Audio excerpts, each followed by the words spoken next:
Minu ema on sündinud Hollandis ja kui me Eestis saime võimaluse hakata vabalt maailmas liikuma, siis me viisime oma ema tema isamaale, et talle näidata, kuidas on seal. Ja seal oli igati tore, vahvad tuulikud, kirevad tulpide põlluviilud ja mõnusad inimesed. Ma küsisin ema käest, ema, kas sa oleksid tegelikult tahtnud elada siin?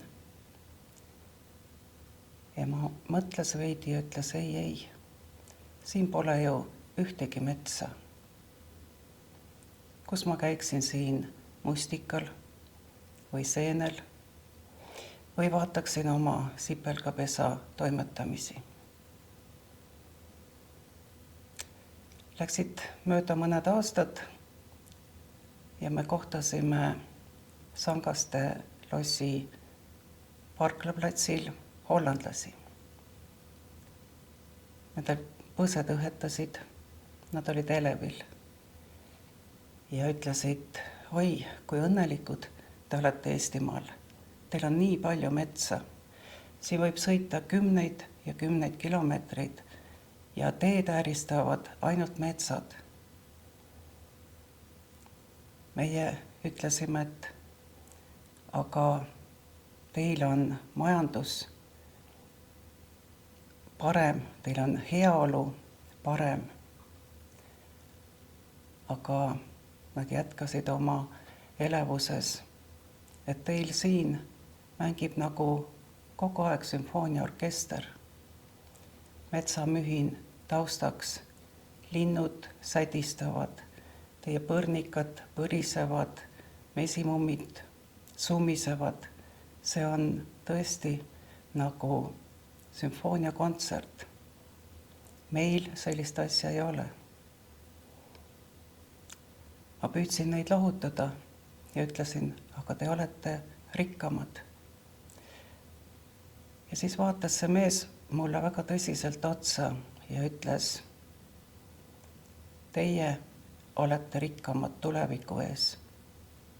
Ja lisas, aga see on teie oma otsus. Me läksime emaga edasi mööda matkarada.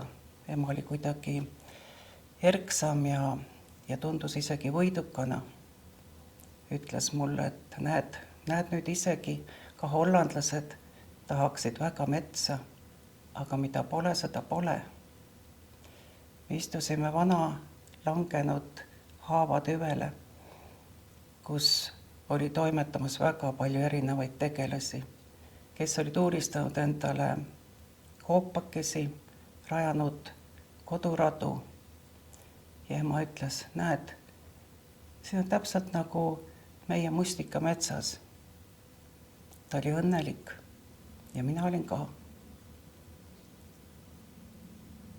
Ja siis läks veel mõni aastake.